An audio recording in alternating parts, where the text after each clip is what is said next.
You play a villain. You're very evil. Marble. Yes.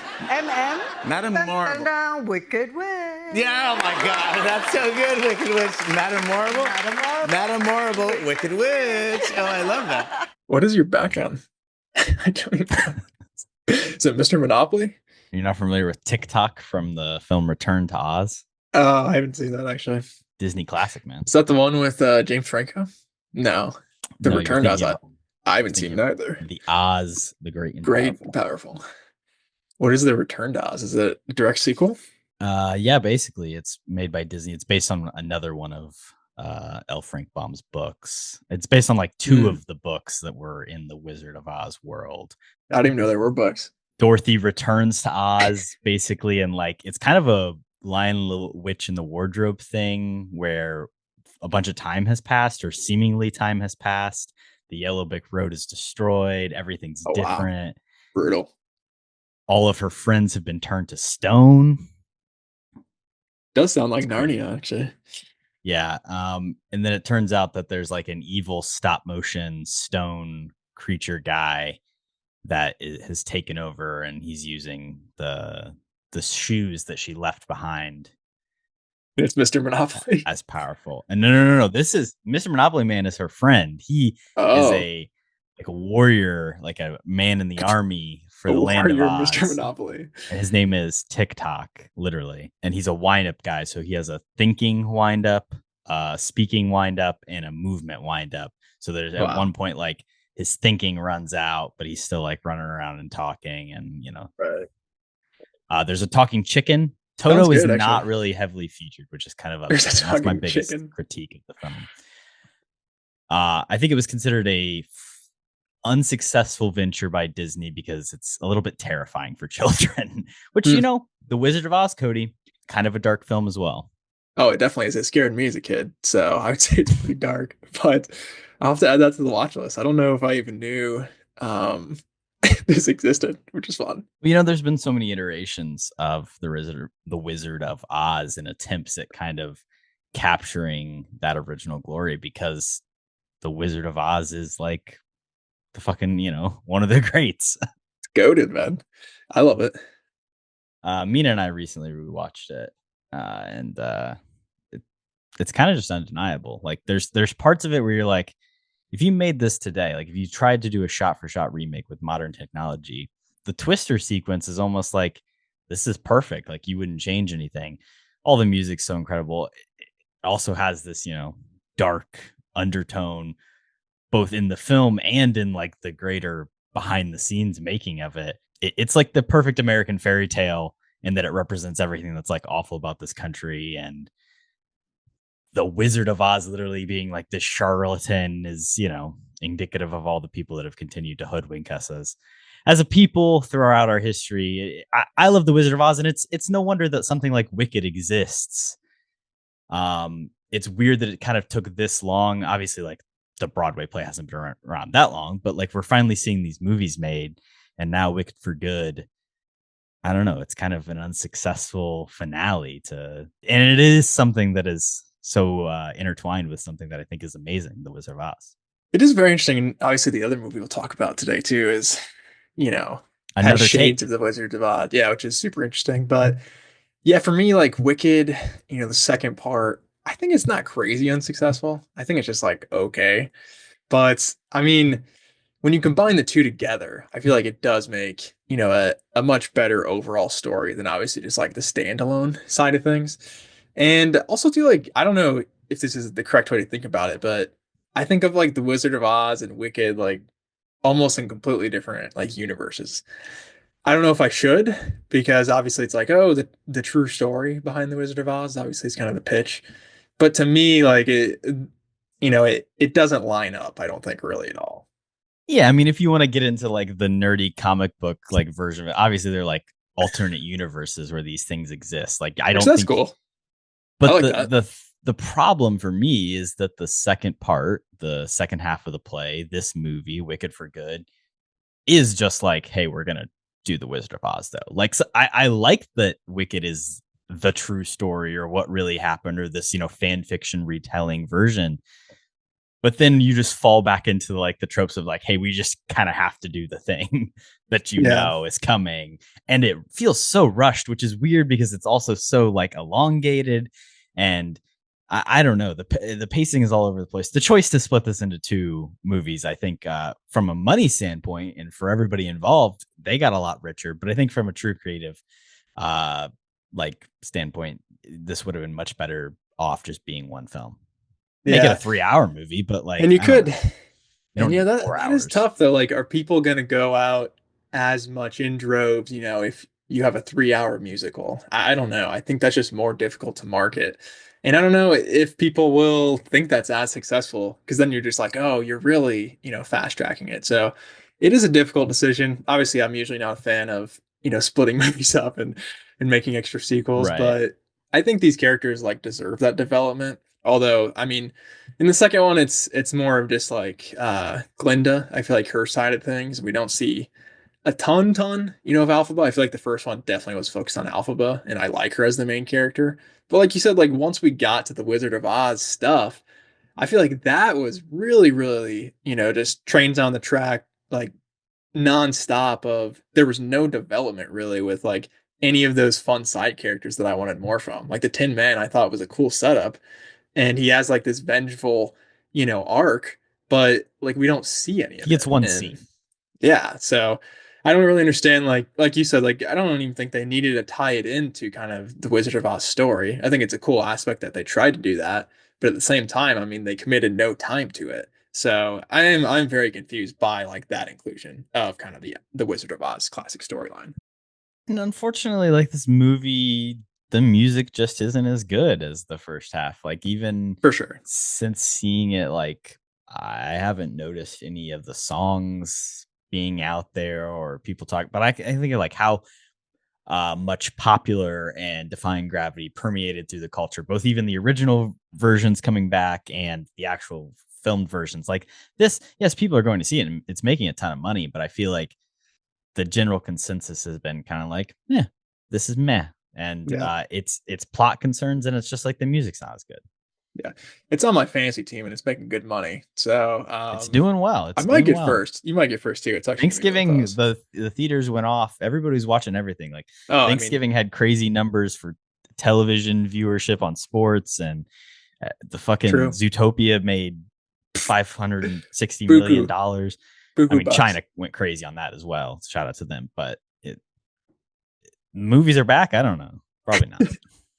They're always back on Thanksgiving, but yeah, you need to. Have you seen Zootopia too? I don't think you've seen it, have Not you? yet. I'm going Monday. I'm going to see it with Wow. Carter and Christian, Oh, friends of the nice. pod.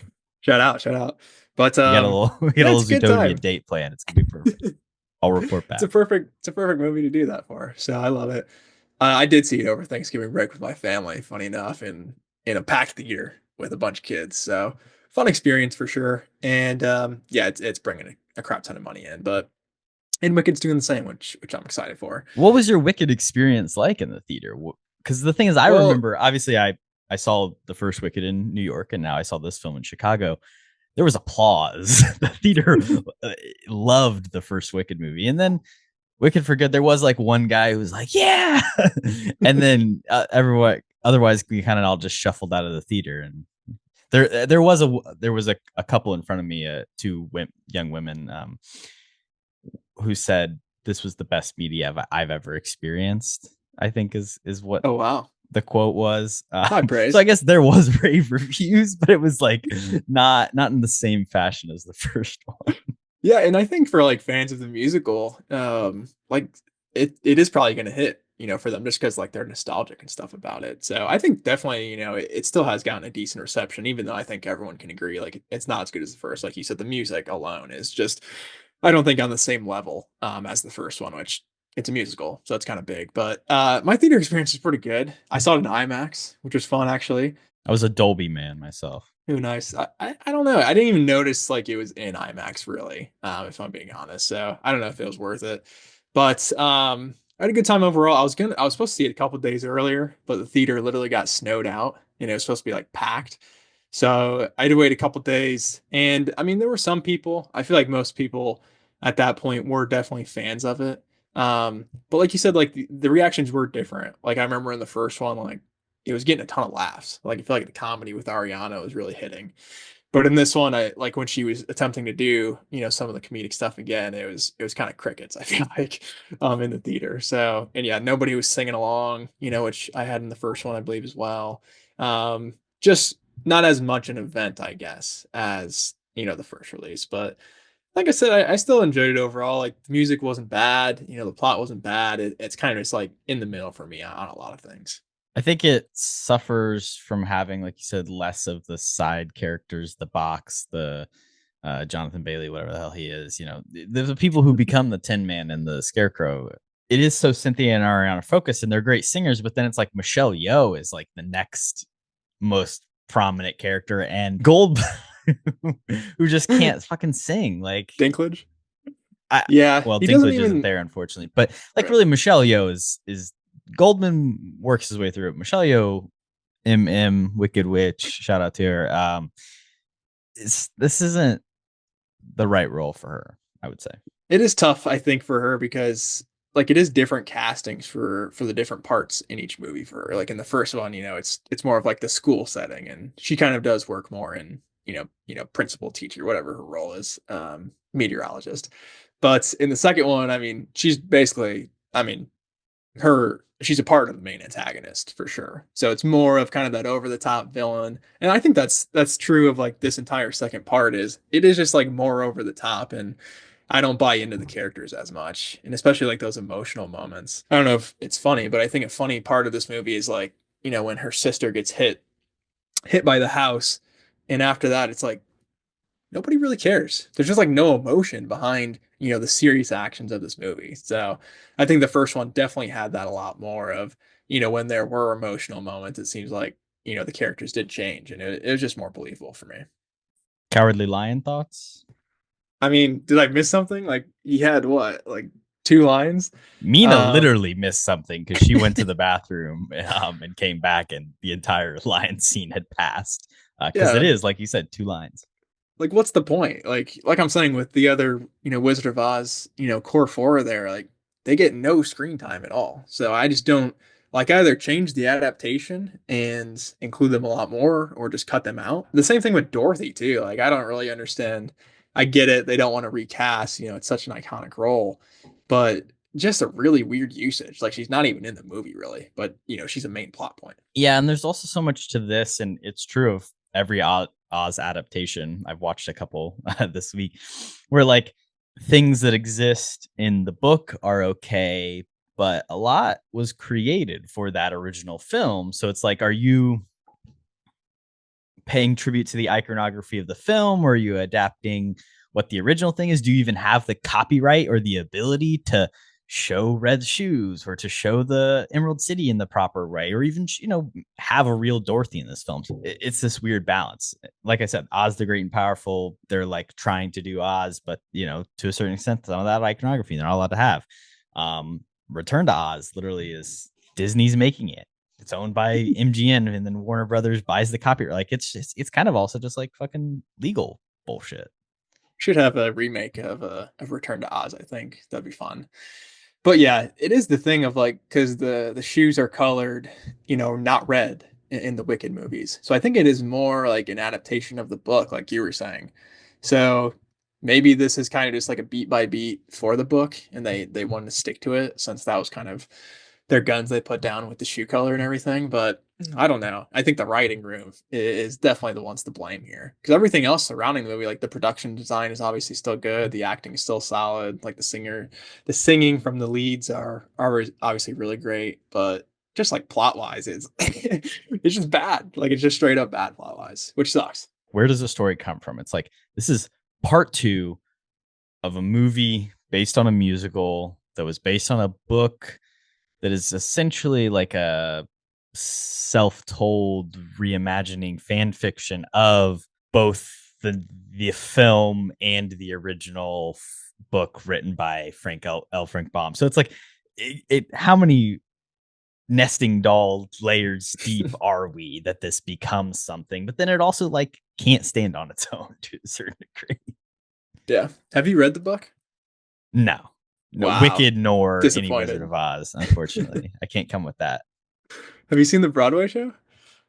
No, and I think I probably would really enjoy that as something Yeah. condensed and like just set out. Like I just feel like I wasted my time with this. 'Cause it's got to be, it's basically just like these movies, but the shorter cut. Maybe somebody will supercut that as well and kind of just make it one more Well, fluid and it's like story. intentionally theatrical. Like something that's beautiful about The Wizard of Oz Yeah. is the ways it plays into the Oz is a stage. Like you can feel the backgrounds, like they're painted, and obviously that's like through the way movies were made at the time. But it's also like Oz is all a dream. It's all fantasy land. It's stuff we'll talk about here in Wild at Heart and with David Lynch's filmography and all the things that he's interested about with Wizard of Oz.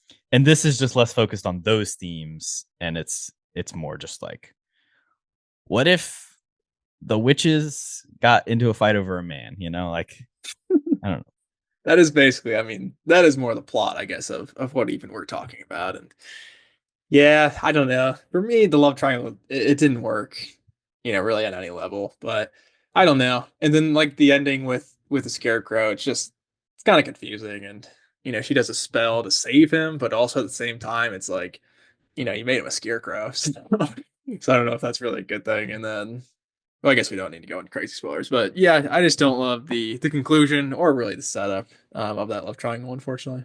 Movies had a crazy press cycle as well. Like the way the first one had a weird one. This one has gone even more into, I mean, everyone in the public wants to like speculate about these people and what's going on with them and their bodies. And I think a lot of that is a little much in general, but uh, there's also like they're going out and acting weird in interviews and stuff and being strange. It seems Um, like this movie's changed them, I think. I don't well, know. and I don't know, they're like selling this movie, I think, is something that it isn't really about. And I think I worry like films that kind of lean into, we have these themes and stories, but it is just like these two characters are in love with the Fiero character, and I don't know. What a great name, too. Reminds me of Guy Yeah, Fieri. I finally pulled it. I couldn't remember it earlier. Yeah, it's a pretty dumb name. I don't know. Bach or Fiero. I don't know That's a which one good is one. worse. I don't like Bach. Not a fan. But Alphabet's 10 Men great. better. He is a dope Tin Man. I like his little Tin Man axe things, ready to do some damage. But yeah, Bach, nah, not a good name. SpongeBob. I don't watch it. Is that a SpongeBob reference? Bach? Um, he played SpongeBob on stage in the SpongeBob musical. Oh, he is SpongeBob I think he on might have been stage. the original SpongeBob, even possibly. Oh wow, he does kind of look like him, so I back it. Unsure about what the status of him and Ms. Grande's relationship is at this juncture, and I don't need to speculate on it. But Sounds like you are a little bit. you haven't seen Return to Oz. Have you seen The Wiz? No, but that would be a fun watch too. I like Michael I haven't Jackson. I haven't seen that, unfortunately. That didn't have time to crack that one open. I did Isn't it watch like he plays all the characters too, or am I wrong in that? I think you're a little bit mistaken there. I think Michael Jackson Okay. is the Scarecrow. Oh really? Huh. I wouldn't have guessed that Diana he would Ross want to is be the Scarecrow. Dorothy. That's great casting, to be fair. Yeah, Richard Pryor is the Wizard of Oz, which I mean, Oh incredible wow. stuff right there. I do So, need to watch I that mean, then. I think it recently got a Criterion release, so wouldn't be too surprised if I picked that up at some point and then check it out. I back it. Oz the Great and Powerful. Did you I see that haven't as a seen child? I haven't seen that No. either. No. Not a You big always forget Franco it's a Sam stan. Raimi picture. Yeah, Raimi. Raimi does direct just the most random stuff sometimes. He's got a great baseball movie. I mean, he can do it all. What can this guy not do, I feel like? Oz the Great and Powerful, the last movie he directed prior to Multiverse of Madness, kind of put him in a little bit of a quasi director's jail for a couple of years. Despite making money, because again, like The Wizard of Oz sells, it's one of the most famous movies of all time. People are going to go see it, but it feels very anonymous. It doesn't really have any of the distinct Raiminess to it, and also it's kind of like a weird story because it's like, what if the Wizard of Oz lying was a good thing, and he could do it to save the day? He's lying for a reason. I like it. Right? It's a real Yeah, good Franco role too. it's James So Franco, and James Franco is kind of like half asleep the whole time. he knew he could do it in his sleep because he does it in real life all the time. But I think he got paid like $6 million or something crazy. Only 6? When was it made? Like 2010? I guess that's a pretty good paycheck for Franco, but yeah, I don't know if I ever will watch that one. I guess 7 maybe million. Yeah. like to just finish 1 movie. Raimi's filmography one day, but that one's not on my watch list, I don't think anytime soon. Mila Kunis, Rachel Weisz, Michelle Williams is a good trio, though. It's got Rachel Weisz. Dang. All right. Just kidding. Put it on my watch list. I love Rachel Weisz. Also Joey King, though, Cody. Well, that doesn't help, but okay. She plays a CGI pretty character, so good voice work. her and Braff hanging out. You're not selling this movie. I was on board, and I don't know. Might have Zach Braff might be the most locked in person in the entire film. I don't watch many Zach Braff movies after my Chicken Little experience. He's got a great monkey bananas joke you'll love. I doubt it. That sounds terrible. Scrubs is coming back too. Did you see that? Let's not talk about that. I thought you'd be pumped. All right. I am terrified for all involved, and I hope that doesn't happen. But Oz the Great and Powerful, CGI mess. Really, it's doing Avatar but bad. The whole world looks like shit. God, it's all green screen basically. Yeah. Well, blue screen might even better. It's true. It's probably hard to make the Emerald City on green screen, but I do think I saw it in theaters because The Wizard of Oz, it draws people in. That is a prequel. Wicked, of course, prequel, and I don't know. It's like it's fan fiction. It's side alternate retelling. Wild at Heart, the film we're talking about today, is an interesting case because it's integrating the themes, the ideas, and literally the imagery from the film and talking about the film in its text. Hello and welcome back to Kody and Korbin Have a Podcast, the show where two former roommates talk about Wild at Heart. Love me tender, Sailor. Love me sweet, never let me go. You have made my life complete, and I love you so. Love me tender, love me true, all my dreams fulfill. For my darling, I love you, and I always will. Cody, what did you think about this film? I know you're kind of new on the David Lynch thing. There's a lot to talk about here. yeah. Only my second Lynch film I've checked out, so very fresh director for me, and I'm having fun with him for sure. I mean, to say the least, this movie is definitely an experience, which I think is something reoccurring in most of his films, I would guess. But overall, I would say I definitely enjoyed it. Obviously, being my first watch, I didn't really know what to expect going in, and like you had said, I mean, I feel like it's more just like associated with the Wizard of Oz. I looked it up. The word is it's a motif. If we're getting technical here, so they kind of just talk about the Wizard of Oz a lot. Like you said, there is obviously some obvious imagery that relates itself to the film.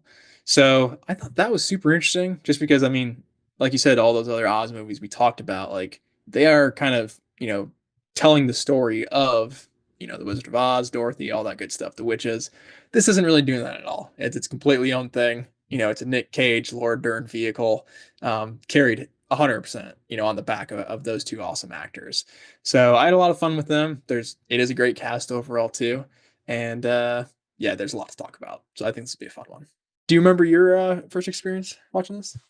So I saw this last year, a little bit over a year ago, and it was early in my Lynch kind of deep diving. I officially finished today his film. Ooh, his nice. film canon. There's still one more. I haven't watched Twin Peaks: The Return yet, but in terms of features, I've seen everything now. But I think the first movie I watched of his was Dune, which he did the original version of. Patrick Stewart. But then I started last year kind of going through his filmography. I watched Eraserhead. I watched this film in theaters at the Metrograph Theater in New York City on a nice 35 millimeter print, and was just really kind of blown away with it. I had no idea that like the Wizard of Oz stuff was going to be there at all. I just knew it was a Lynch film with Cage and Dern, and I went in kind of blind and was really in love with just kind of the way it used the Wizard of Oz as an interesting device, something that I hadn't really seen before, and also just like you said, those two performances at the core, plus Willem Dafoe, who is just like absolutely True. vile and disgusting. If you want to finish filmography, watch everything. Cage has an interesting one. I think Dafoe has a really, really interesting career, and this is one of my favorites of his. I'm a big Defoe guy in general. Go check out my letterbox list. I'm trying to go through his filmography. I mean, he's in so much, so it's going to take forever. But coming into this, I didn't even know that he was in this movie. So that's one of my favorite And he experiences. pops in up kind of film. late. He pops up very late. I marked it down. I think it was at the hour 20 mark. This movie's about 2 hours or so. So I mean, that's pretty late into the flick to get a Willem jump scare. But I was elated to see him. Unfortunately, like 10 minutes later, he's just a really disgusting scene where he's basically just like he's like verbally trying to justify like, you know, raping Laura Dern. So I mean, at that point it's like, well, damn it. Like Willem's playing one of the worst humans of all time. So kind of dropped off, but I did like his inclusion in the third act. I think that was really fun, you know, with the heist and everything going on, and obviously the double cross. And he's super quotable, which I'm sure we'll drop the lines here. But Great name, Bobby Peru. yeah, Bobby Brew as well. Just a memorable character and a really fun performance for Willem, even though it does get a little bit ugly in parts. Everyone in this is playing character like so extreme, like they're characters of themselves. Diane Ladd, who plays the mother of Laura Dern in this and is Laura Dern's real life mother, Pretty cool. gets an Oscar nomination for this film, is so deep into this like awful character as well, playing just someone who's like torturing within her family. Let's talk about like the Lynch of it all. Obviously, he passed away earlier this year. You saw Eraserhead. You've seen this. Are you gonna continue to deep dive in, or do you need to take a break? I think I will continue to watch these movies. I mean, Eraserhead, I did not really enjoy, but I don't know if that was a good one to start with because I don't know if this is similar in a lot of his movies. It's the first, so Well, that's fair, I guess. But I don't think I understood like his style really or even what was happening at times. In this, I think like the use of like super fluid flashbacks of like when, you know, people are talking about something in the past, like it actually flashes back to that moment. So you kind of get added context. You know, the movie doesn't stop. It's super fluid and I love that about it. But I mean, other than that, like for me, you know, the standouts in this movie is just like, you know, the crazy characters and crazy performances. I do think the style, you know, just the way it's shot is really interesting and really beautiful. But I from a director standpoint, I really enjoyed, you know, pretty much every aspect that he brought to this movie. this movie is not his most straightforward film by any means. You have stuff like The Straight Story, which, you know, well named in that front, and The Elephant Man, that tell more kind of traditional, this makes sense, linear narratives. But what this one does by integrating the Wizard of Oz, by kind of simplifying some of its direct, you know, juxtapositions, like you said, with those crossfades and the editing, it almost is the most like hand-holdy, where like there are still things that happen that are experiential and that are confusing and confounding at times, but it finds touch points, cultural touch points through the Wizard of Oz primarily of things that are familiar, and also Elvis, that kind of like make it feel still familiar, which is what I love about it so much. Like he has films that are like, Eraserhead is very artistic and very experimental and avant-garde, and that's more on one end of the spectrum. And it's also just like his first film. He's kind of playing around. It's his first feature. This is more in the middle, I would say, which is what I love about it. Interesting. Because yeah, to me too, like this movie is bonkers. Like it's absolutely crazy. I mean, the openings, like it gets you engaged pretty quickly. Obviously, with Nick Cage literally beating a man to death, as the opening scene. Like you said, sometimes it's kind of just like all over the place. It's hard to follow sometimes. With I feel like specifically Laura Dern's character and her mom, just because I mean, in my eyes, like they're both kind of crazy, but that's just how good the performances are. I didn't know that. I believe Laura Dern was nommed as well, but I could be wrong. But I did not know she was not. I mean, that's atrocity if true, but I really like that her mom got a nom at least because I thought she was dynamite in this. I mean, just I mean, every character in this is crazy. Nick Cage, like his running theme is like, oh, he's a robber, he's a manslaughterer, he's had no parental guidance. like he admits his flaws. But I think what makes, Laura Dern and her mom's characters so interesting is like it's like the crazy bubbling underneath. Like you don't know when it's gonna come or it's gonna hit. Obviously, her mom has, this checkered past and stuff like that. That's really driving her motivations against Cage. But I was just really enthralled every time she was on screen. She's not in it as much, kind of in the second, and third act, which I was a bit disappointed by. But yeah, supporting actress wise, I think she definitely would be a standout, easy nom for that year, no doubt. And the relationship between her and Laura Dern, it lays it out pretty clear. Like she's the wicked witch. Like she it uses these things to just like make it very clear of like, hey, this is the evil presence in her life. She is the real awful thing that's kind of the root of a lot of these problems that's stemming between them. It's violent, like you said. It's also like a very sexual film. This is probably the horniest movie we've ever talked about on the pod. I would say so. Yeah, pod wise. I mean, there's a lot of stuff going on, a lot of nudity for sure. I mean, I don't even know how many sex scenes there are between Cage and Dern. Probably, I would say over 5, over under 5. I'm taking the over there. A lot of breasts out, a lot of boobs. So I mean, it's definitely super explicit, but I think that's definitely a part of just kind of the craziness of the story. I was reading into it as well. I think at the time it was a little controversial. I don't know if this was true, but I think it was close or it did get like an X rating, which is pretty funny. There was no NC-17 at the time, but the nudity was a problem. The film that as it screened at Cannes, which it won the Palme d'Or at Cannes, and was kind of lauded there. Europeans have no problem with the nudity, but the nudity and some of like the graphic violence, particularly in like the scene where Defoe shoots his head off, that was more explicit and graphic in the film. So there's stuff that was toned down. I think even like he did some test screenings. People walked out, had problems with the violent nature, the torture scenes, the assault scenes. And the thing is, you will find in most of his films, Lynch is making movies about violence, oftentimes violence against women. And it is this institutional, familial, just like accepted violence that he's interested, this under the surface, this suburban violence, this in the world that seems idyllic and everything is great, like what is happening there under the surface. And sometimes that's like graphic and seen on screen with like actual killings popping up in his movies, but it's also like stuff that's talked about, its theme, it's in the past and the history of the characters. This movie comes out after season 1 of Twin Peaks, almost also like at the height of Lynch's fame as a filmmaker, because like the first season of Twin Peaks comes out and is like this flash in the pan beloved thing, and the mystery is still there. And then this movie comes out, and then season 2, and the mystery is revealed, and people don't really love it as much. But like that television series and the subsequent film, Blue Velvet, Mulholland Drive, these are all like about systems of power, men taking control of women and abusing them. This movie has that stuff there just as much. And I think the way it presents it is really interesting as well. And not like many other films do, I would say.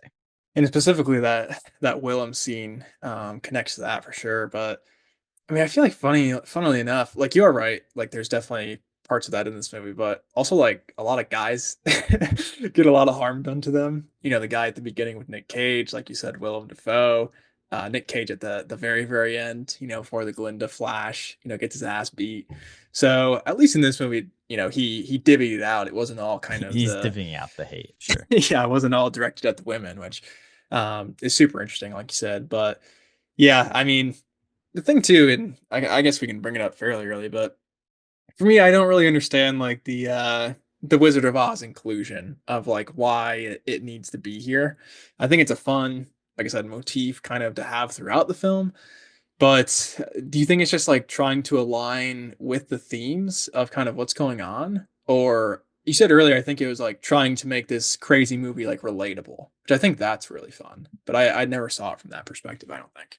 David Lynch, I think, was quoted once as saying, "Is like not a day goes by where I don't think about the Wizard of Oz." He was obsessed with it. He That's came, cool. he was a child when like those first airings of it on TV happened, and like it's very clearly a foundational text for him. There's a whole documentary. It's weird because it's more of like a series of interviews with journalists and filmmakers where they kind of like talk about the Wizard of Oz in relation to Lynch, but it's called Lynch slash Oz. Um, and every one of his movies, you can find allusions to Oz. Mulholland Drive is a Wizard of Oz story. And in this movie, whether it's like the direct stuff of her tapping her red shoes keep popping up in all of Yeah. his stuff. Twin Peaks, he constantly has characters named Dorothy this or Garland or Judy, or in Twin Peaks there's this conference reference to like, where's Judy, who's Judy. In every single one of his films you can watch it through that lens and you will find something that is kind of an allusion to that. He's obsessed with dreams and dream logic. If you understand his films constantly through that presence, what is the Wizard of Oz but one giant dream that happens? And also like I think he was very interested in like Judy Garland as a figure and as a real person. He saw himself as Dorothy kind of going into filmmaking, entering the lands of Oz. And Judy Garland experienced some of these same abuses that he's making movies about, and this same violence and institutional like misogyny in a system that created violence for women. Mulholland Drive is a lot more. Mulholland Drive and Inland Empire, and both are much more about within the Hollywood structure and as an actor and as a performer, how these things happen to them. So it continues all the way through every single one of his movies. That was really and cool. in this one, it is just like the most direct, where it's just like, I'm just going to do it. And it's interesting. This is an adaptation of a novel. The Wizard of Oz stuff is not in the novel. Like everything else is relatively accurate. And then he just adds in the Wizard of Oz because he's like, why not? Yeah, that makes a ton of sense, obviously. And that is really cool, just like his obsession with the film. I mean, during the time period of him growing up, like the Wizard of Oz, it had to be just so incorporated in normal culture. Like it is a little bit different today just because it's a little bit older. But obviously at the time, I mean, for him to have that obsession, it is pretty awesome, I think, just like his love for film and wanting to include things he's passionate about kind of in all of his projects. And like I said too, I know Judy Garland had a tough go of it in general, even though I mean she is this icon and in one of the best movies of all time. So I do think, maybe that is a lot of his inspiration for some of these stories that he's telling, which is really cool as well. And makes me excited to kind of watch, some of these other ones. But I mean, overall, like I was saying before too, like there's just like random crap in this movie. I wanted to bring up Crispin Glover putting cockroaches in his butt. Crazy. Also, like some random flashback. I don't even know if it was like a dream or a normal flashback of some guy was like he stayed up all night making sandwiches. I think that was Crispin Glover too, actually. But he's just like so stressed out, he stayed up all night just making sandwiches. It's like what is going on? And then I definitely want to ask too. It's a bit Lynchian, I would say, Cody. It's a bit Lynchian. What about this like brutal car wreck? I guess this is the time where specifically there's a lot of female harm done that I forgot about. But for me, I don't know if I love that part because I feel like the movie, it was like it's such a dead stop and it doesn't connect to anything else. I guess it does give us more insight into the psyche and a bit of the craziness of the leads, but I thought that was kind of a little bit out of place. Car accident, woman hits her head and starts dreaming. Welcome to the Wizard of Oz. Welcome to the beginning of Mulholland Drive. No, Sherilyn Finn, who plays the actress there, who is the actress that gets injured in that scene, is a Twin Peaks person. There's a lot of like Twin Peaks people that pop up in this movie. I think there's some quote about like he saw her as like a porcelain doll being cracked in this scene, and it kind of just serves as like this bad omen for like something. Their future is not bright. The rest of their path forward is not going to be good, and from that point on things get a little rough for them, because it is at a very interesting time in the movie as well where Cage finally reveals to Laura Dern that he was he was a witness basically to her dad's murder or whatever. And like he withheld that information from her for a long time. So I feel like for me, that's where kind of Laura Dern, started having this mistrust a little bit, and the relationship kind of got shaky. So it's definitely an interesting point, and maybe that was like, pushing it over the edge, I guess. But yeah, it's cool too. I mean, the Twin Peaks connections. I believe Glinda is Laura a Twin Palmer. Peaks actress as well. So I like those connections of Lynch likes to work She with. plays the girl who gets killed in Twin Peaks that the mystery is nice. all about. Spoiler alert. But well, it's how the show it's the opens. premise. She's not really a character in the show. Okay. She is a presence. She's there at least.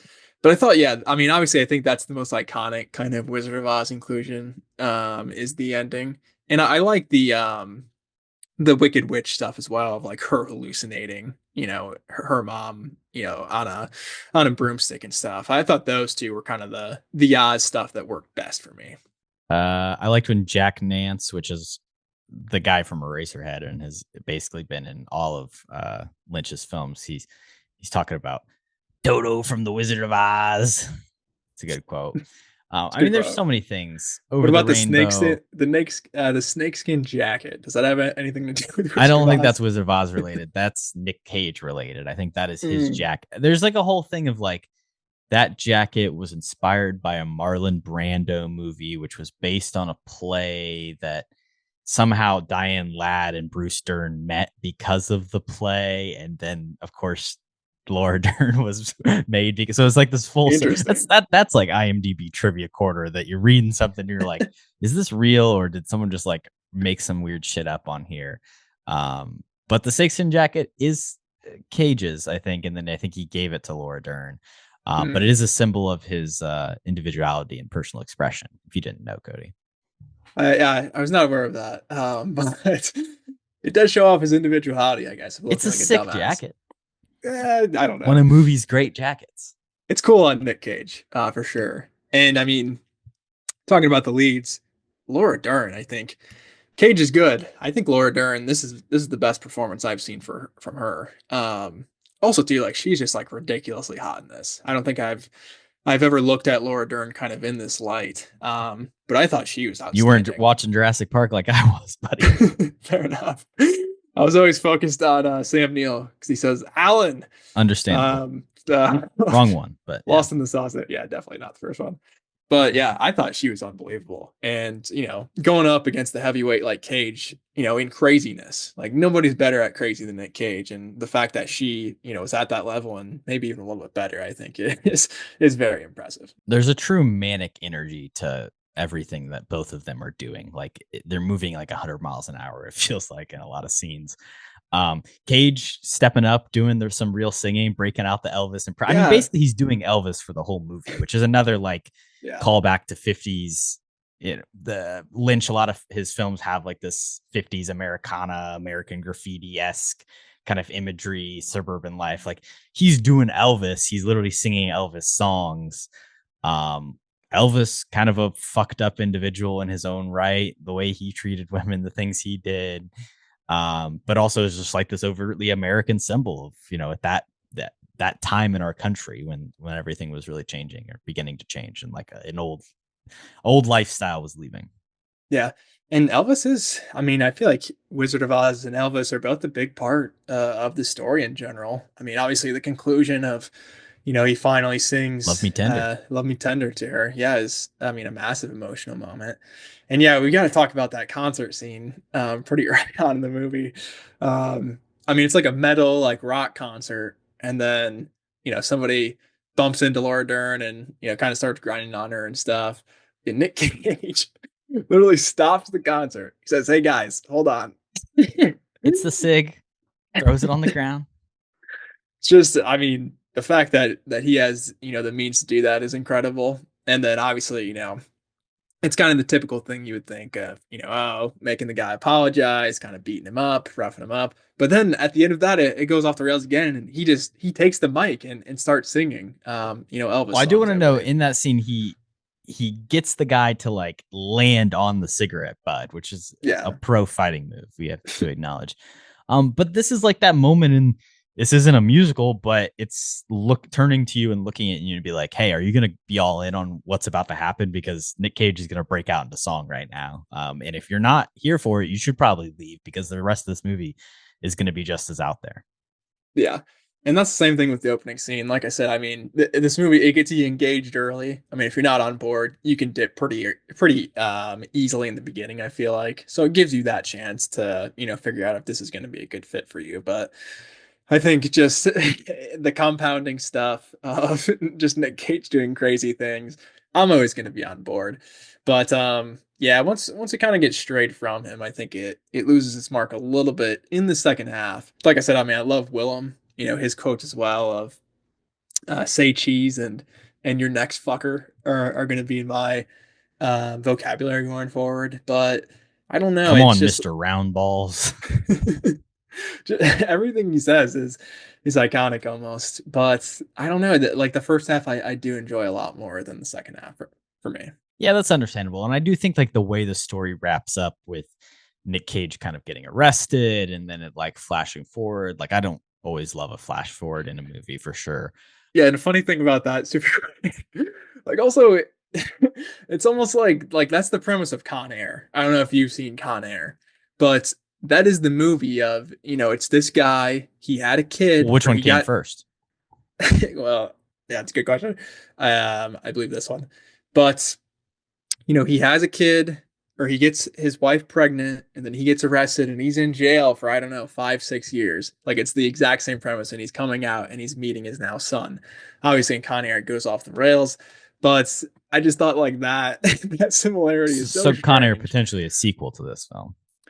That's what I'm saying. I think this could just be the setup for that movie, which I think if you look at it like that, it's super fun. I need to do like a double feature in one night, maybe supercut that as well. But yeah, when that happened, I was like something was clicking, like, oh my goodness, I've seen this before. So I thought that was really funny. Thanks for listening to the episode. You can follow the rest of our happenings over here at Kody and Korbin Have a Podcast on Instagram, Twitter, and TikTok at KHAP Podcasts, KHAPODCAST. Please follow us on Spotify, give us a rating, subscribe to our YouTube channel, and follow along for more. Obviously not too interested in being a father, it seems, in the moment. Then has to go have a confrontation with these guys, calls them a slur, for a homophobic slur, and then gets beat up and instantly apologizes, which I think is such a funny like turn moment, and then like runs back and he had a says, "I have to-" vision. He had a vision, man. If The you Wizard of Oz, Glinda. if you saw Glinda, I mean, and she spells out what you're doing wrong in life, are you going to follow that advice? I mean, you can't say no to Glinda. So many films like this that want to have some sort of touch point for people. I think the common thing that filmmakers will turn to is like religion, and especially like Christian imagery. So for me, rather than like Jesus or an angel showing up, I think it's way cooler for it to just be Glinda at the end. Like in the way I see the world and what I believe in, like the Wizard of Oz is more interesting to me as like representation than just like doing something religious as iconography. Yeah, I agree. I think that is definitely like just the creativity of Lynch as well. Because 100%, you could just have this be, a straight adaptation of the book and not have that Wizard of Oz inclusion. And like you said, I mean, you could put any sort of religious character in that spot, and it would still be the same story wise, basically. But I feel like the effect of having, just the weirdness and the strangeness of Glinda being the one delivering that, I think that is my favorite, for sure, Wizard of Oz kind of inclusion. Yeah, that was the moment for me sitting in the theater when I was first watching it, where I was like, oh, this is really a movie that I like actually love. Like it went there. It fully invested. It didn't pull any punches. And obviously like it's tough and it's amazing because it is underpinned by where it's like, wow, he really did just drop that word in the scene, but the way it's able to play out, and he instantly recognizes the wrongs he's committed. Like it's not seen as a good thing. Like he's a dumb character. He's an idiot character the entire fucking movie. It's one of those instances where like he's not really a hero. He's a fuck up in a major regard, and he's fucking up till the very end. But it is just like a love story between these two, like you say, insane people. Lynch describes it as like finding love in hell. both their lives are hell. Everything's around them is hell. America, a little bit of as a hellscape. But they're able to love each other. And I think, these fucked up people could find love. And that's beautiful. I also wanted to shout out Harry Dean Stanton, who we haven't Oh, yeah. mentioned. Such a fun character actor, and I've been watching more and more of his stuff. I feel like this year specifically, in every role that he's in, I do just like and enjoy him more. Letterbox list maybe incoming. Spoiler alert. But he's a big Lynch guy. This is their first collaboration, though. He gets to work with him nice. on a bunch of films after this, though. I think this is, I mean, it's not like the biggest role for him here. I think his death scene was actually pretty cool, like the POV shot and just the way kind of it was set up. I thought was interesting, but also too, just like he has he has small stuff to do, but I thought his scenes with Diane Ladd were actually like super emotional. And a lot of that was due, I think, to Harry Dean Stanton of, I think it's obvious to all characters in this movie, like everybody's a little bit crazy, but he kind of looks past that just because of kind of his love and emotion for, this character. So I thought he was outstanding, even in the small role that he had. Dude's crying real tears. Like, you feel like he's in love with this woman and she fucks him over. It's really a sad way that he goes out, and the torture and everything else. It's unfortunate. He is such a great character actor. If you want to see him in a leading role, Paris, Texas, definitely worth checking out. But he's always great in supporting work as well. He's so good in Paris, Texas. But yeah, leading role wise, I would highly recommend that as well. He's more of a supporting guy, I think, in general, but when he's given the reins of a movie, I feel like he's gonna knock it out. He's definitely the highlight of the straight story for me. That nice. Lynch film. When he pops up, it's gold. Love that. I wanted a tiny shout out as well for Happy's grandma, who makes a tiny cameo and she drops an F-bomb. So like like this is almost a perfect cast when like your last person on the script is Happy Gilmore's grandma. What's her name? Rosemary something. Crap, I just had it. But I love her. I mean, she's so innocent, I feel like, as a person. Frances Bay? Yeah, Frances. Shout out Frances Bay. Yeah, she's great. So I just want to shout her out too. In terms of like our classic category of roll credits, Kody, I love the opening credits of this film with all the fire, and as you see, written and directed by David Lynch, Wild at Heart, Nicolas Cage, like just gets you amped up with that kind of hard rock score playing. And then the Wild at Heart roll credits moment is delivered by Glitter the Good Witch at the end, which is great. I do think the opening and closing are solid as well. I do love just like the fiery graphics. It definitely sets the tone, I think, of what's coming. So sometimes I'm not a big fan of kind of just, rolling the credits in general. But when you add, the environment and, the themes into it of what's to come, I think it is successful. If you're truly wild at heart, you'll fight for your dreams. It's a beautiful message. And dreams, they're everywhere. They are. Are you wild at heart, Korbin? Not like Nick Cage, I would say. That's not a bad thing. Yeah. We don't all have to be. Can you sing as good as him, though? I feel like you're up there. Love me tender. Solid, bro. When's the album dropping? 2027. I'll be We're cooking. We'll get me and the Ninja Turtles movie. 2027. Should we hit a little physical media corner, Kody? Should I show off what I got over here? Let's do it. You do have a nice stack. Got the Wizard of Oz. I've heard of it. Big box set here. Steelbook action. Here's that steel. 4K Wizard of Oz. Watched that. Mina and I did listen to Dark Side of the Moon while we watched Wizard of Oz this week. Really? Was that it? Would you recommend that? It was a fun experience. It was interesting. I don't think this is maybe a dumb thing to say, but I don't think I'd ever probably listened to Dark Side of the Moon. Like, definitely not through. And I've heard a couple of the songs on there, but there's, I'd never given it the true honest try. So we, 2.5 listens with the Wizard of Oz is a great way to experience it, I would say. There are a couple moments that feel like they kind of line up. Just a couple. It's not a high rank. I mean, it's a fun background. Like you still watch and listen to The Wizard of Oz, which is a great film, and this just adds kind of that extra layer of texture. And I think particularly like even this when she enters the world of Oz, like the way that syncs up with the tracks on the album, it does play well. But it's not like it was written for it, so it is kind of that thing of just if you put two things next to each other, you will begin to find the similarities or the ways that they connect. And the human brain is a magical thing. I'll say that. It is. The fact it was matched up to begin with, I think is crazy, but I do want to try it. In my process of doing it, I was really struggling with my technology, trying to get the Google Home to play the album while through my computer while the movie was playing. I'll have to sync really for struggling. sure. The rest of the way, we got a David Lynch stack right Ooh. here. Just a little stack here. We have Twin Peaks whole collection, first two seasons, The Return, Fire Walk with Me, Inland Empire, which this one I think is the one you're going to struggle the most with to watch, Kody. 3 hours, but probably some of the greatest acting from Laura Dern I've ever seen, like top tier acting stuff. It is a showcase that rides on her shoulders for pretty much the entirety of the 180-minute runtime. But it's also the most. It's on that Eraserhead. It's further than Eraserhead in terms of like avant-garde, nonsensical storytelling. But does it have a screaming alien baby?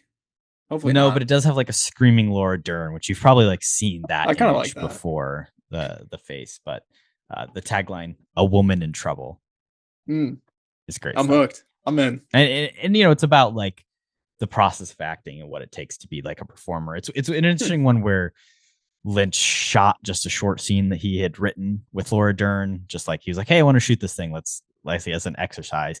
And then kind of this whole story built out from that one scene of like, what are we going to do? And he constantly was adding to it and shooting it. It's also like 28 years later where it's got that early digital cinematography and just looks awful in the best way. Terry Crews makes an appearance at the end, though. So if you can make it there. Sounds like an awesome movie. Definitely. I do have the original Dune. Nice. This is an Arrow release. Inland Empire was a Criterion. Blue Velvet, which curtains, Velvet, Twin Peaks, Blue Velvet, they pop up constantly. People looking through windows. That's another, Wizard of Oz thing. Don't look behind the curtain. Don't pay no attention to the man behind the curtain. But Toto doesn't give a shit. Toto's him.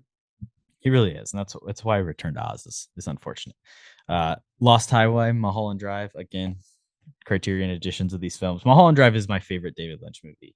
Confusing for sure, but takes that dream logic to the fullest degree. And then of course I have Wild at Heart, Shout Factory, Blu-ray. This one was tough because for a little bit, like a year ago, prior to his passing, I want to say, Wild at Heart was not available to watch online anywhere. You couldn't rent it, you couldn't stream it. You rented it, I imagine, for this because it's not like actively on any streaming services. So I did pick this up at a time when it was tougher. I think this Blu-ray is even out of print maybe now. It's unfortunate. But things are becoming more widely available. Yeah, which is good. I do like the cover of that as well. I feel like it's like the alternate cover. But yeah, I don't understand. And that was the same thing with you mentioned 28 Days Later. Like that was impossible to watch for forever as well. So like, good movies like this just make it easier, in this digital age to watch everything. I think I just find it annoying when it's difficult to kind of watch a property that I'm interested in. Lynch does have, I think, 5 films in the Criterion collection because I don't own Eraserhead, which is also in there.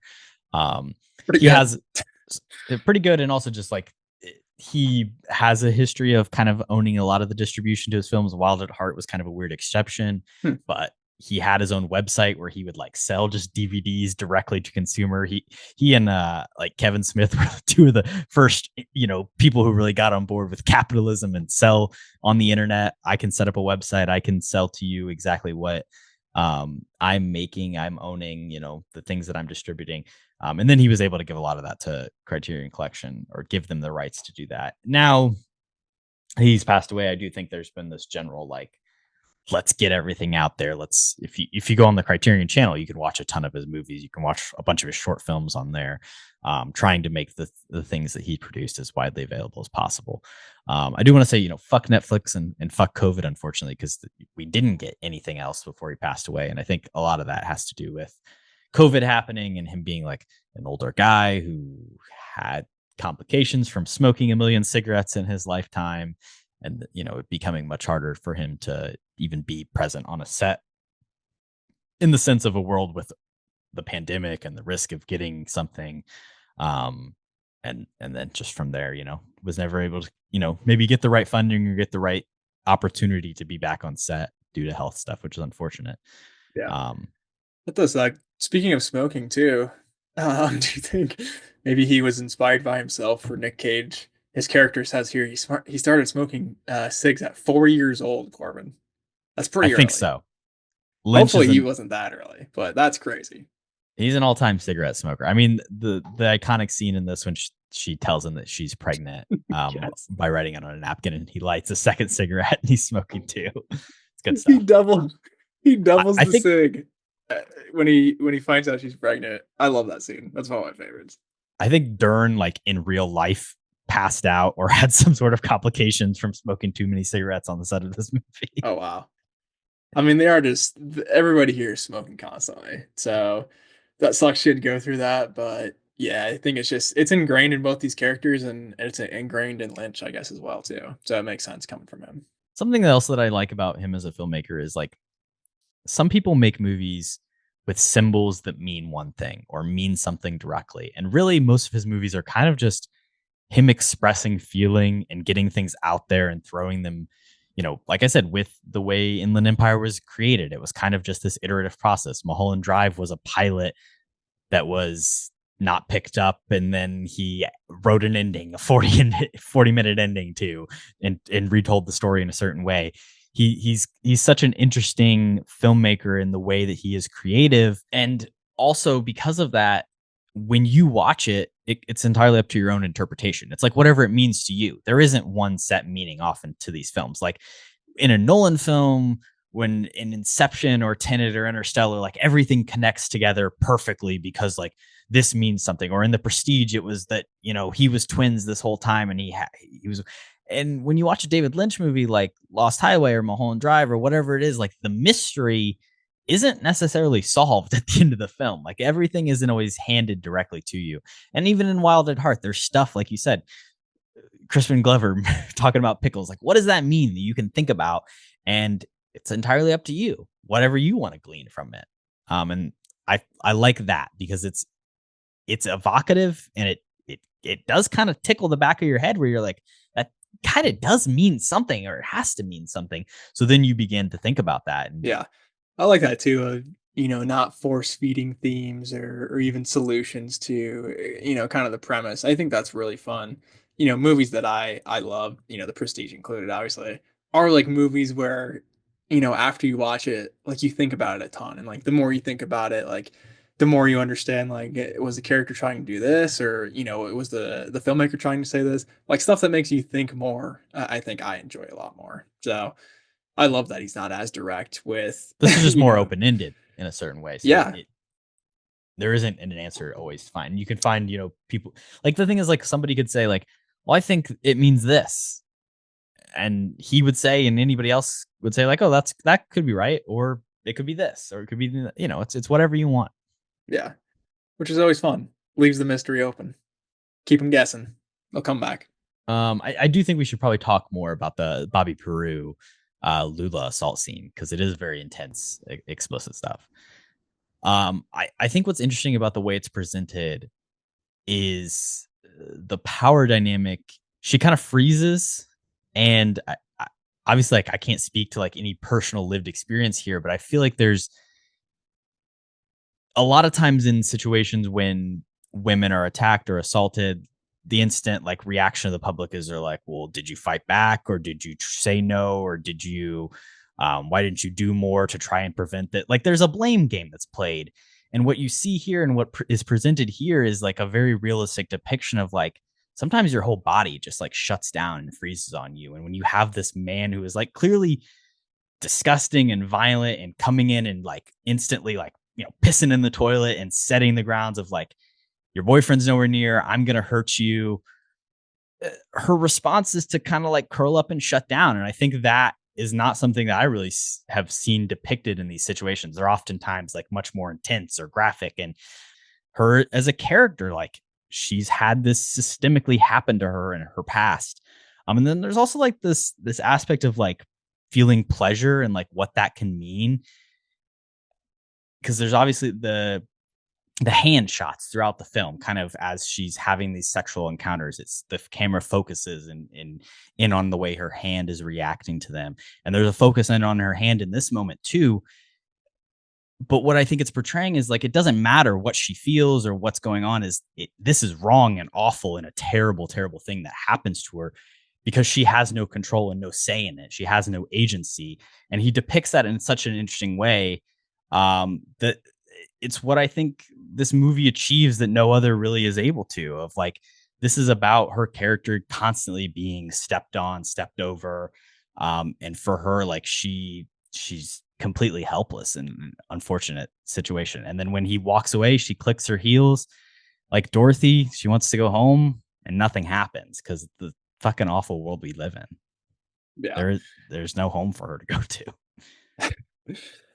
Well said. And yeah, I think for me that was a scene that it does stick with you. Like the intensity and obviously just, the ugliness and the grossness of it from Willem's character's perspective. But like you said, I thought it was interesting that hand shot did stand out to me as well, of kind of comparing that to, obviously where she was at and in every other aspect, kind of with a similar shot.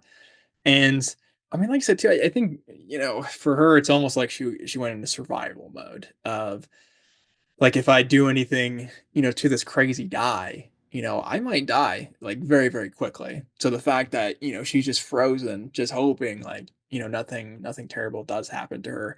It's horrifying and it's difficult to watch, I think for sure. And especially when Willem's across the board here, the one making her uncomfortable. It's really mixed emotions for me because I do like him as an actor, but obviously just like the character is so easy to despise. But yeah, I think that's really, I didn't think about that scene as much before you went into it, but like I feel like that's one where you can read into a ton more stuff, like you said, with her character specifically, just because of all of the actions that have already happened to her. And then that's almost like, I don't know if it is the climax of the worstness. Obviously, like we were talking about with the car crash, possibly that could be it. But just it makes you feel for the characters more too, just because of just the brutalness that she has to go through. It's a movie that never really pulls any punches. And I wanted to talk about Isabella Rossellini in her appearance here. I gotta pull up her character name.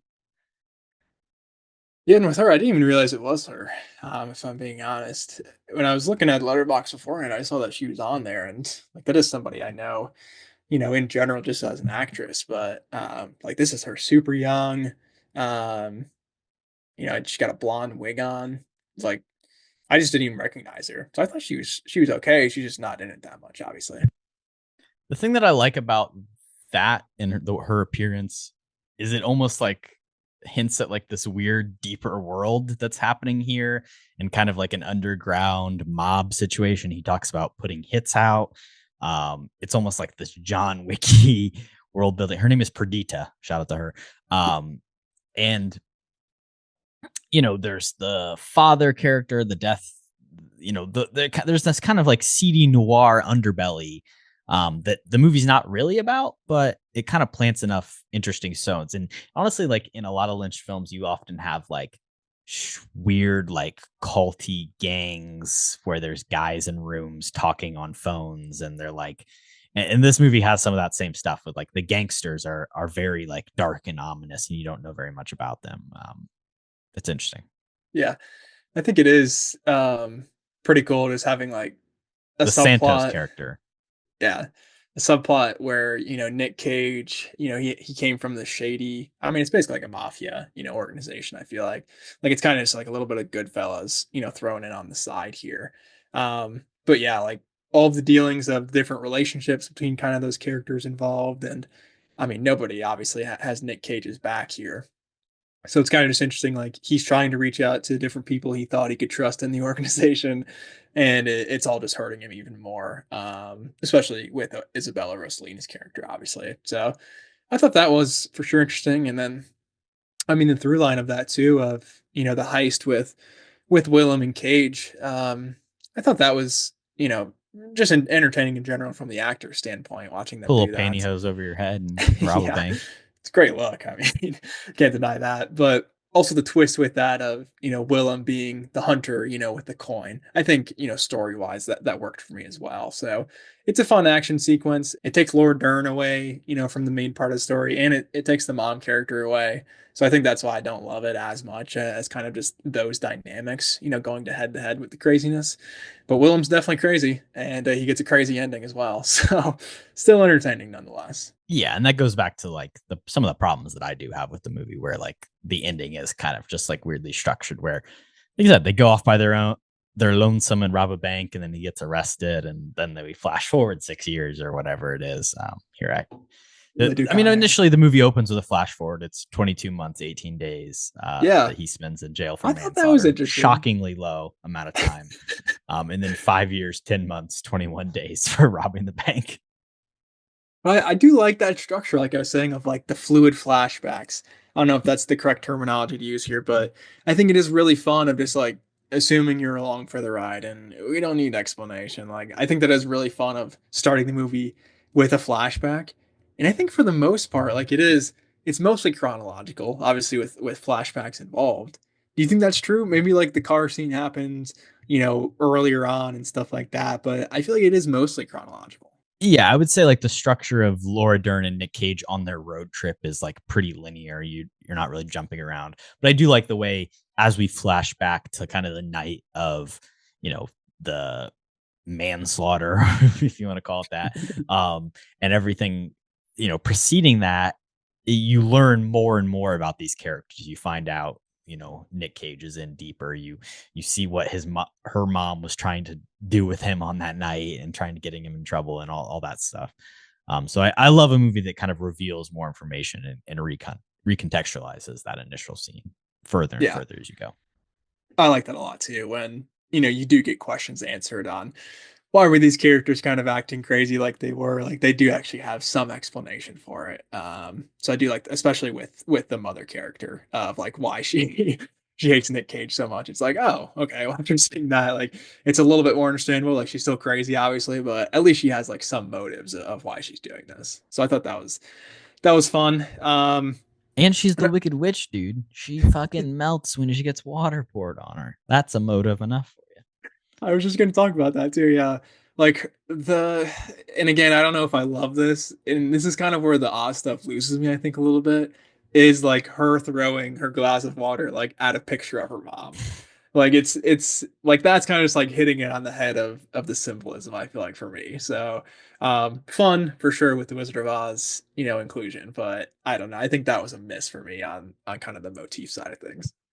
Do you think she actually melts, or do you think maybe there was like a trap door beneath her potentially? I don't know. I could see that. Yeah, I think that's more believable, but who knows? Laura Dern keeps doing this pose throughout the film. I don't know what you can do. Is there a name for that? Well, It's magical I don't stuff. know.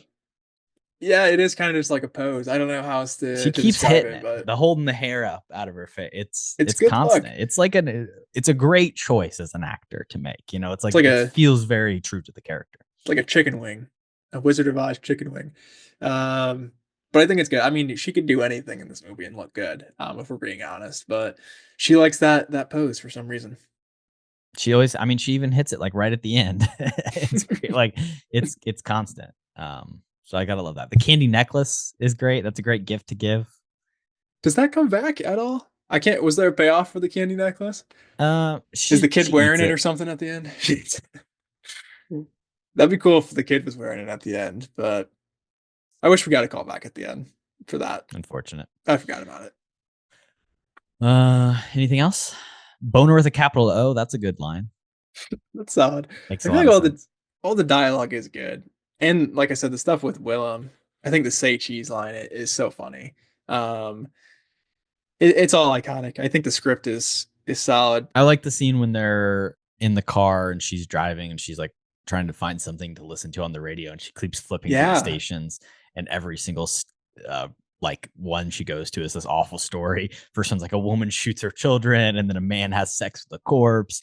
Turtles get released in the Ganges, and crocodiles as well to eat corpses. And then they just go dancing like right after that. It's like, okay, like that's the constant like whipping kind of like way this movie goes from like darkest shit to like crazy off the wall fun. It's kind of a roller coaster ride. Yeah. I think that scene is super interesting as well, and shows a lot about Laura Dern's character. It's like, I mean, just like her reaction to that is so extreme as well. Like, she's driving, Nick Cage is sleeping. Like, she could just get so overwhelmed by all this senseless violence and crazy stuff going on in the world that, she literally has to stop the car and be like, wake up, Nick Cage, and change the station for me because I can't listen to any more of this garbage. So I think that's cool just from her perspective of like, she's batshit crazy, but, she still has like, solid morals and wants kind of good things in the world.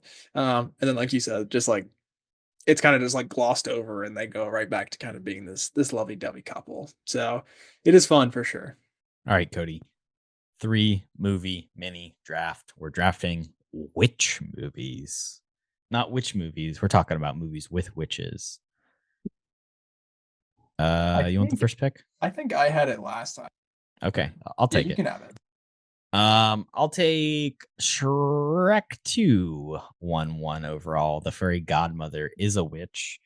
I like all the Shrek movies. I'm a fan, excited for Shrek 5, but I think Shrek 2 is the best one because it introduces the best character, Puss in Boots. Yeah, that's a good one. I don't know. I probably would have gone with Shrek 1, but is the fairy godmother in Shrek 1? I don't think so. Yeah, so there you go. So good pick. I didn't prepare for this last time. Give me 1 second. You need a second.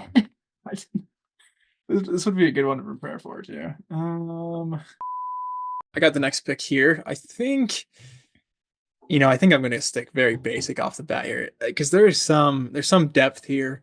It's a tough category to draft, yeah, Kody, especially if one wasn't come prepared. It'd be difficult. Who would do that? But it's a fun one because you can go a lot of different directions. I'm gonna stay classic. I think I'm gonna not cheat, so I'm not gonna take Wizard of Oz, but I am gonna take Wicked Part 1 for the first pick. You got a fun witch, an alphabet there. She's not completely wicked yet. By the end, she gets there, but music is great. Performances are solid. And you got Dinklage, just hold it all together. So I think that's a good first pick. I guess you could pick the Wizard of Oz. I think I'm just like ruling it out as kind of cheating. So I'll cheat even more and take Wicked. Could you sing a little bit for us? I I sang Popular last time and it sounded terrible. I don't think I will sing. Popular. We didn't get any good songs in Wicked for Good, so what was the through line of the for good one? Changed for good. We're changed for good. Genuinely don't remember a fucking song. Like it's just in one ear out the other. That song was okay, but yeah, all the other ones I don't remember. But the greatest media some people have seen. I will shut up. I'm going to take a movie that I know you will not select because we learned a couple pods ago, or maybe even last episode, that you've not seen the Harry Potter franchise. Nice. But you're not allowed to watch it because I think we'll probably do something with that at some point. Maybe make you watch them and do commentaries for all 8 of them. That would be fun. I would be game for that. Which one are you picking? I'm going to take the third, the best one. Okay. Prisoner of Azkaban, which I think is probably the best Hermione stuff. It's got like, well, I don't want to spoil it, but good witch time stuff travel for sure. It's got time travel. Time travel. Yeah, we love. Is that the witch? And Alfonso Cuarón, the only real director those movies I've ever seen. So, ooh, Chris. Just Columbus, kidding, Chris Columbus. You're a god amongst men. He made Home Alone, man.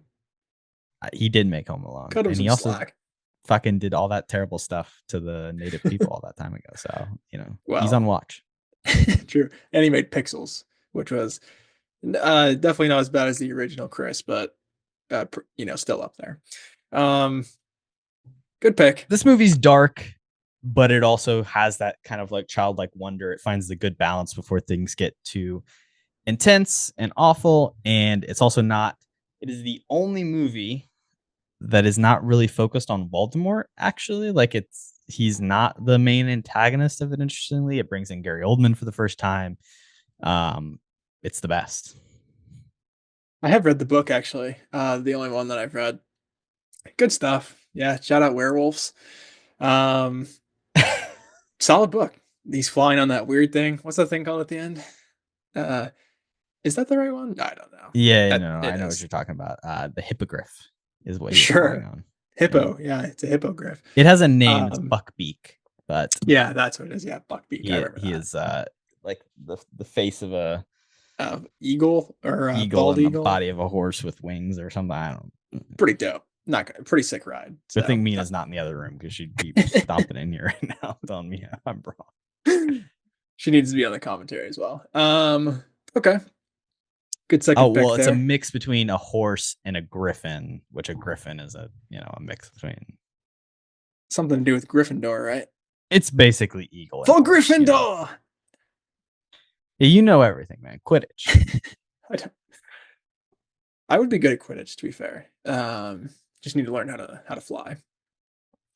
But speaking of franchises, for my second pick here, I want to take Narnia, The Lion, the Witch, and the Wardrobe. I mean, it's in the title. It's in the title, and it's Tilda Swinton playing the witch, which is awesome. I think we've briefly talked about this movie in the past before, but I don't think so. Actually, I'm sure we'll do an episode in about a year when Greta. Yeah, so stay tuned for my full thoughts. But I enjoy the first one. After that, the movie adaptations are just not very good. But the first adaptation is solid. I mean, you got a great casting with James McAvoy. I think they cast the kids pretty well, especially Lucy. And yeah, like I read the books, growing up, so I enjoyed it. Very nostalgic for me, and just a solid fantasy flick. So I think it's a good inclusion here in the Witch Draft. Not a good movie. Not great, bad, but they could have done worse. I mean, they nailed the beavers. But other than that, yeah, not a lot that they nail, I'd say. That is a film that does lie heavily on Christian mythology and beliefs. Yeah. Sorry, not mythology, Christian beliefs. Yeah. We love witches, though. Which you can read into, but, it's there for sure. Shout out Aslan. Excited for Greta's take and in all its vision glory in IMAX. Oh, pumped. Shout out Greta. I'm going to draft with my final pick, Kiki's Delivery Service, the Studio Ghibli film, where she is a little witch. She flies around on a broom and she has a black cat. Yeah. Just a sweet little story. I watched for the first time earlier this year as I was dealing with the loss of my cat. So it definitely has a special place in my heart and is just like a really beautiful story about like, a weird little girl who's kind of trying to find her place in the world. And it's great witch stuff. I've not seen it before. It is on my watch list. It's definitely a Ghibli film, I believe. Yep. Awesome. So it's got cats. Heck, I'm on board. So good pick there to round out your draft. I think with my last pick, I could take weapons, but it's not really specified. I don't know if it counts. So I'm going to take Rosemary's Baby, which was a Carpenter Overwatch for myself. Obviously, the witch character, being the creepy old lady next door. She's always whipping up some witchy goodies. But I think it's just like it's good horror, solid thriller. Obviously, don't love the director and his actions, but I think the main performance is awesome. That's not what you were saying off mic. Come on now. You've heard our thoughts in our Once Upon a Time in Hollywood. I for some reason I want to watch more Woody Allen movies, even though I know he's not a good guy. But also Diane Keaton, her kind of sudden passing has made me want to watch more of her movies as well. Since I rewatched the Father of the Bride franchise, which I love her in, and she's in Annie Hall. So, but Yeah, Rosemary's Berries. It's solid. I'd recommend it. Pretty messed up ending, but it had me locked in the entire time. So and it's got a pretty scary witch and and an even scarier devil baby. So yeah, I think it's solid. She has sex with the devil. Is that what happened? Well, yeah. I mean, she didn't want to. But you know, her husband signed off on it and was in the room. So pretty tough. What he's into? Not great. Have you Wouldn't not seen recommend. Rosemary's Baby? No, I have. I'm Okay. Don't play dumb. Come on. Spooky. I'm more of an apartment 13A kind of guy. I don't get that reference. It's the prequel show. To you know that? Rosemary's Baby? Yeah. I guess that is their Or maybe it's a apartment, prequel. isn't Oh, that's not what it's called. I thought that was like a sitcom, wasn't it? Apartment 13A. Apartment 7A. Sorry. I am a big fan, clearly. It's a Paramount Plus original, I do believe. Ooh. Shout out Paramount Plus. Keep Well, bumping out Star Trek content. Well, future actually, owners yeah, of Warner Brothers, potentially. Nathan, I don't know. Nathan Netflix. for you. Yeah, Nathan for you exposed you, actually. So Yeah, Nazis. we don't support Nazis, yeah. David Elton and crew exposed them for the Nazis they are. And also that show's called The Rehearsal. But I like that you just refer to him. Yeah, as true. Nathan for you. Brain fart there. I love The Rehearsal. Give us 10 more seasons of that show, please. Lead producers of which it was a movie, a prequel movie, Apartment 7A, include Michael Bay and John Krasinski. What a combo. I love Krasinski, but what the hell is Michael Bay doing producing a show like that? He's a Paramount guy. He's a fucking Paramount. Okay. Shill, Transformers, Ninja Turtles. Did the Bad Boys, or did Paramount make the Bad Boys? I don't know if they did. Maybe the fourth probably. one. Julia Garner, though, is the lead of this. So really, dang, I really like Julia Garner. All right, maybe I'll check that out. And maybe you'll draft that in our next Witches draft that we do. Maybe it's better than Rosemary's Baby. We'll find out. Well, this has been a fun episode. Thank you for everyone listening, and I'll see you over the rainbow. Stay capping. Peace. What you just said is one of the most insanely idiotic things I have ever heard. At no point in your rambling, incoherent response were you even close to anything that could be considered a rational thought. Everyone in this room is now dumber for having listened to it.